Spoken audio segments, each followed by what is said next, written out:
You want to support Roland Martin Unfiltered? Be sure to join our Bring the Funk fan club. Every dollar that you give to us supports our daily digital show. There's only one daily digital show out here that keeps it black and keep it real. It's Roland Martin Unfiltered. By going to RolandMartinUnfiltered.com, you can make this possible. My interview with Andrew Yang. He raised $10 million in the third quarter of 2019, according to his campaign, at substantially more than the $2.8 million he raised in the second quarter of this year. Last week, I sat down with him to talk about his agenda, what it is for African Americans, and talk about, of course, his $1,000 check that would go to all Americans. Y'all get a chance to do that. Also, don't forget, if you want to support Roland Martin Unfiltered, some of you have already been given through the YouTube channel. Do so by going to RolandMartinUnfiltered.com by joining our Bring the Funk fan club. Matter of fact, Andrew Yang, why don't you send some of that $1,000 a month over here? What the hell? Might as well. I mean, what the hell? I'm just saying. You do that and have interviewed him too? Hell. You're a member of the media. I got no problem with Biden, Harris, Warren. So how many candidates left? How many candidates left? Is 19 of them left? So again, if the 19 of you send $1,000 a month, hey, guess what? You pay just about 40% of our expenses. Have you no shame? None. Have you no shame? None. Where is your decency? None. And your ethics? Guess what? All you got to do is buy some damn ads. Right. Same thing. You gotta do. Same thing. Same difference. Same damn thing. You can do that. Same thing. And guess what?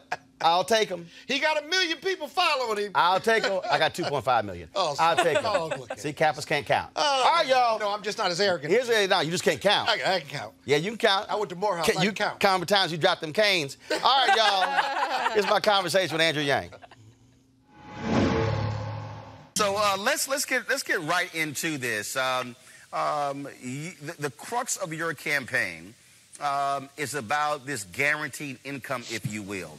And a lot of people may not realize that the book, The Guaranteed Income, really formed the basis of the economic policy of the Reverend Dr. Martin Luther King, Jr.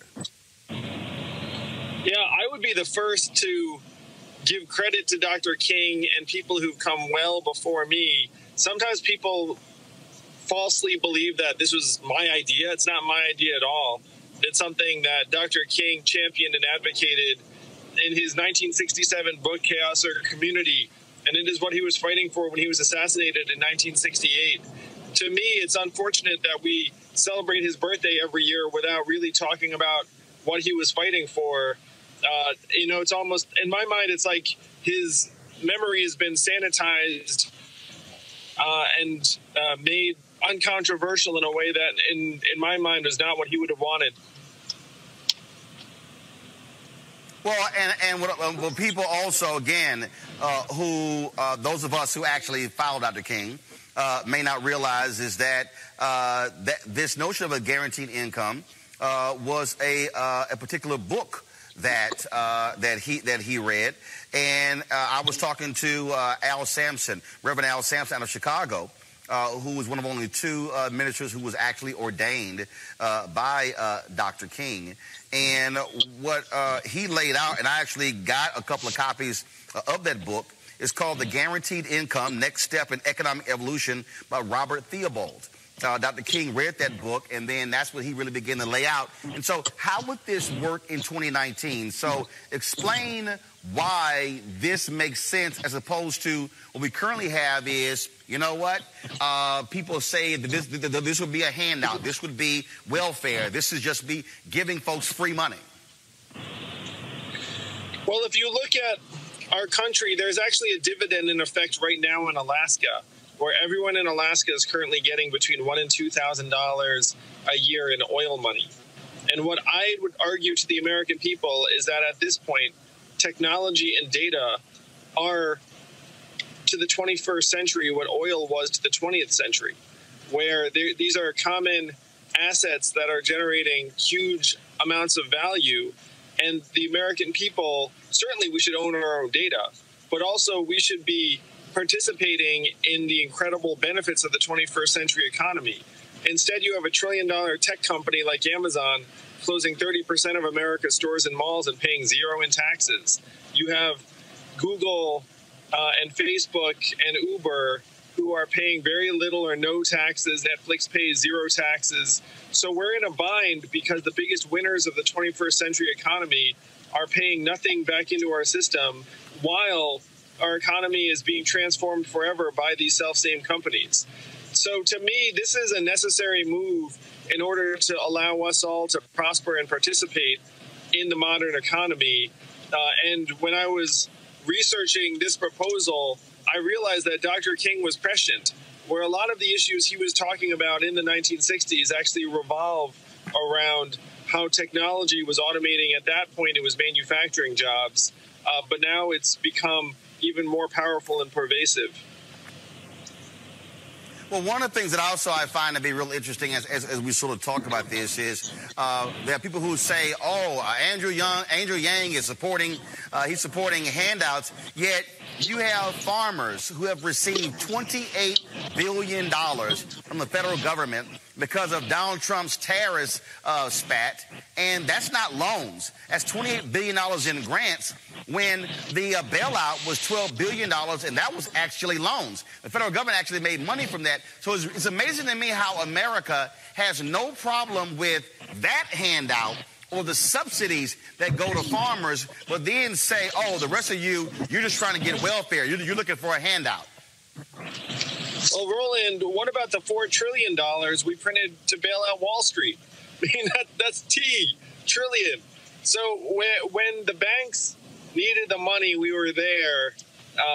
When the banks made bad decisions, they didn't have to face the consequences of those decisions in real ways. Whereas for individuals, somehow it's the individual's fault. And this is something that I think most Americans are savvy to, that framing things as, pull yourself up from your bootstraps no longer makes much sense, given that you have large corporations who are the recipients of billions of dollars in some combination of subsidies or tax breaks or bailouts. So how do you plan to, break through? You're still in this race. The Democrats have set a new qualifying mark for the next debate in October. And so how does this catch on? How do you think you're able to get more people to believe in what you're presenting, as opposed to right now, the top of the ticket is Biden, Warren, Sanders? Well, a recent poll had me as high as 4th place. I've already qualified for the October debate, and I'm halfway to qualifying for the November debate. So this message is catching fire because people realize that $1,000 a month in our hands would be a game changer for millions of American families. Certainly for communities of color who are starting with lower levels of access to education and capital, $1,000 a month in many cases would be $24,000 a year in that household if you have 2 adults. And so the vision is so powerful, Roland, that I'm happy to say that our campaign is growing like wildfire. And you'll see we're just going to continue to grow. I'm somewhere between 4th and 6th right now. And I've got a big up arrow attached to my campaign, where I'm one of only 2 campaigns that's grown consistently the entire time. If we going beyond this $1,000 a month, what would you articulate is your black agenda, specifically for African Americans? Let's say when it comes to education, let's say when it comes to access to capital for businesses, let's say when it comes to criminal justice reform. And so what does that look like? Why should African Americans say, hey, I want to give Andrew Yang a shot? So let me say that the freedom dividend, that would be an enormous game changer for millions of American families and families of color. It does not somehow balance the scales where African Americans are concerned. So we need to do much more. On the criminal justice side, I would close private prisons. It makes no sense to have prisons that have a profit motive, that benefit from recidivism. I would get rid of this punitive cash bail system that's essentially criminalizing poverty for many, many Americans. I would legalize marijuana nationwide, and then I would mass pardon everyone who's in jail for a nonviolent marijuana-related offense, which I have a feeling we all know everyone there would be black, and I would high-five them all on the way out of jail. Let me ask you about the marijuana piece.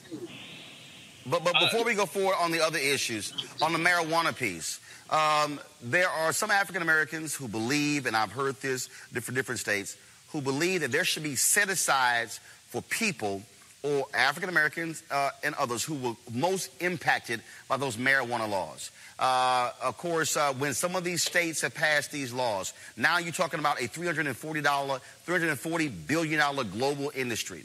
We see the billions that are being earned in Colorado and California and Washington State and other different places. And so there are some black caucuses on the state level who are trying to hold up, saying, no, we need to ensure that people are not getting left out. They don't want African Americans left out with this whole deal legalizing marijuana. Would you support creating something where those groups of individuals who are most impacted by marijuana laws, or even allowing individuals who did serve time not to be disenfranchised by the legalizing marijuana so they can benefit economically from what is now legal? I would support that. It's only just that the community that's been most adversely impacted by what I see as the inequitable enforcement of our drug laws would then be in a position to benefit when you have a multi-billion-dollar industry that's taking shape. So to me, the secret to everything in my mind, Roland, is that black entrepreneurship will flourish when black consumers have more money to spend. You were talking about, again, some of the other issues in terms of, if I had to say education, if I had to say education, what would that look like? Yeah, I have a plan for HBCUs that we have to face facts that the education market is like other markets where it follows the almighty dollar, and you have these very rich schools with big endowments, and HBCUs are on the other end where they don't have those sorts of endowments to fall back on. So we need to bolster HBCUs specifically. I have a multi-billion-dollar plan to help shore up HBCUs that have been, by the numbers, very, very successful in their historic missions. So to me, the freedom dividend is a starting point. It's a foundation, but we have to do much, much more to make our economy work for people from every background.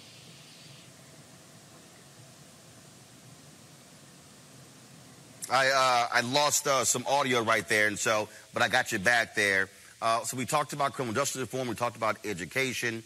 One of the things that is an issue that is not getting. Roland, and I saw that you were, you're like me in that you're just pro good schools. You're like, look, as long as you educate our kids, I'm down. Right. And I'm the exact same way. The data shows that 65 to 70% of our kids' school performance is determined by out-of-school factors. So that's parental time spent with the child, stress levels in the household, the type of neighborhood, factors like that. So one of the big problems we have facing black communities is that there's an education gap, and then people say, okay, well, I give more money to the school, but the school only accounts for about a third of the kids' performance. So if you want there to be better access to actual education, what you would do is you give the money directly to the families and the parents, and then try and improve the in-home environment, which accounts for 2/3 of the kids' performance. We can give money to the schools till we're blue in the face, but as a math guy, if it can only control a third of the outcome, you have to focus on the other 2/3 too. Well, and one of the things that I have been talking about this whole issue, and again, it's amazing to me when people go, well, why are you supporting charter schools? And I'm going, folks, there cannot just be one delivery system in this country. My philosophy is real simple. If traditional schools exist and are working, they stay open, they keep educating. If there's a charter school and they're working, fine. If it's a magnet school and it's working, fine. If it's a home school, if it's an online school, fine. But the problem to me is we got people who are saying, oh, get rid of charters. But I'm going, yeah, but if they're working in places, why would I get rid of something that's working? The other issue that I have a problem with is that schools have become community service centers. There used to be a time when you were in a neighborhood and there was a school here and a community service center down the street. So when you needed health, when you needed dental, when you needed mental services, you went to the community center. Well, cities and counties shut those down. Now they want to turn the schoolhouse into a community service center. So then education is no longer number one on the list. It's now delivering food, mental illness. It's now mental health, now delivering health, dental, and education is like 5 or 6. I believe we got to challenge cities and counties to reopen community centers, provide those services to people, as opposed to saying the schools should do all of these things. Your thoughts? I agree with you on both counts. And I have many friends who are very committed and dedicated educators who are teaching at charter schools. They're just like any other teacher. They're teaching their kids and they're doing their best every day, and somehow painting them with a negative brush, to me, applied across hundreds of schools around the country, does not seem right. And I agree with you that right now we're asking schools to do the impossible, where, one, again, they can only control a third of the educational outcome, and we're saying control 100% and make it happen. As you say, there's a lot of mission creep where it's like, hey, while you're at it, become a social worker, become a health institution, become, a community health org. And you're right that there were other places for that in communities, as there should be. At this point, those resources have been reduced, and that's what we have to reverse. But we don't necessarily need to try and look to the school and teachers and educators as the cure-all. We have to put other people in position to do the work too, and put different organizations in place that have specific missions. All right, Andrew, got to ask you this question. This has not come up in a lot of these debates. Housing. I've covered housing my entire career. The reality is black folks lost 53% of all wealth during the housing foreclosure crisis. That has impacted the ability to be able to get small business loans. But also what we saw were these hedge fund companies aligning with these banks, buying up 25 and 30 and 40,000 blocks of homes. So what is your housing plan for America? You are 100% right to trace this back to the financial crisis, Roland. What happened was, in the run-up to the financial crisis, you had predatory lending practices that preyed particularly on black communities of color and said, hey, you can buy a home now and we're going to essentially give you these shady loans, but don't worry, you can afford it. And then they made money going in, and then it turns out these mortgage-backed securities were way overvalued, and so then you wound up crashing the economy. And the U.S. government had a crucial choice in the wake of the financial crisis. They could either bail out the homeowners or bail out the banks. And we know what they chose. They chose to bail out Wall Street to the tune of $4 trillion. And so you saw this wipeout of housing wealth among communities of color in particular that have never really recovered. That, to me, was a real lost opportunity, and that you needed to help keep people in their homes. That housing wealth has never come back for black communities. And so we need to do much, much more to put more people in position to own homes in a way that's sustainable. One of the difficulties in addressing the housing crisis and affordable housing in communities around the country, and I think you live in the D.C. area, which is one of the most expensive areas in the country, and so you see the gentrification, is that all of the incentives are around the marketplace, where if you're a developer and you have a choice between building new apartments for yuppies or keeping people in their homes, then of course you choose the yuppies. So we have to do all we can to federalize better incentives for developers so that if they build for people who can afford to live there, they can build for the people that currently live there instead of people that are always going to be moving in. The tough part is that a lot of the zoning regs and NIMBYism are local in nature. And a lot of people talk about affordable housing until it gets to their own backyard, and then they say, not in my backyard. And that's what NIMBY obviously stands for. So there are things that we have to do in a big way because the federal housing measures are woefully inadequate. I think there's something like a 3-year waiting list for housing assistance and whatnot. I mean, 3 years is a long time to wait. What are you going to do? Be homeless for 3 years? So there's a lot more we need to do. the immediate term measure is just getting money into our hands, which then would be a massive rebalancer in terms of people's ability to just seek shelter in a positive way. And if you have $1,000 a month and there are 4 of you, you could band together and just, find a fixer-upper or a house, and it would help create economic incentives for the right kind of development. But then we need a federal housing plan that actually starts to change the incentives for landlords and developers who right now are most interested in sticking it to tenants and gouging us at every turn. You can trace the roots of this back to the financial crisis, though. It's one of the things that changed my entire outlook and career, where in the wake of the financial crisis, I left my job to start a nonprofit to help train entrepreneurs, because I said, we can't keep on crashing the economy and running this financialized economy. And then after doing that for 7 years, I realized that it was even worse than I thought. And now I'm running for president to actually rewrite the rules of the economy so that it works for everyone. There's no other way to do this except to get control of the government and just put money into our hands. Everything else we're going to do is just going to be scratching the surface of the problems. Last question for you. Obviously, Democrats are moving forward with an impeachment inquiry of Donald Trump. Do you support that? And do you think the American people will realize that this president has abused his position in office? I do support the move to impeach Donald Trump. I've been more or less in lockstep with Nancy Pelosi, where she saw that this might not be a positive outcome in terms of successful impeachment, and it may energize hardcore Donald Trump supporters who believe that the president is being unfairly persecuted.